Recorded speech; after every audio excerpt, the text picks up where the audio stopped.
pessoal, tudo bem com vocês? Venho te contar sobre a estreia dos filmes A Matriarca, Domingo à Noite e Sem Coração, que vão estar disponíveis nesta quinta-feira na sala de cinema Ulisses Jeremias.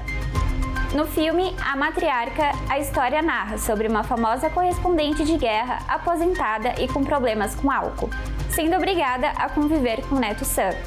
Já no longa Domingo à Noite, a história envolve temas de Alzheimer e envelhecimento. O filme conta a vida de Margot, interpretada pela Marieta Severo. A pré-estreia ocorre amanhã, a partir das 7h30 da noite. E o Sem Coração conta a história de duas jovens no verão de 1996, no litoral de Alagoas. Uma narrativa sensível e delicada que constrói um retrato da juventude alagoana.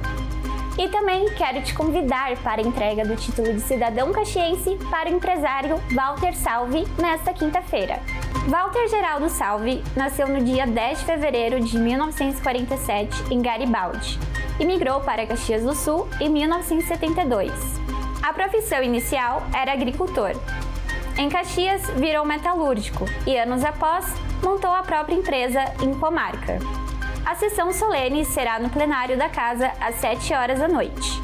Você pode acompanhar a transmissão pelo canal 16 da NET e pelas nossas redes sociais. Viu só quanta coisa legal acontecendo? Venham participar! Vou ficando por aqui. Até mais!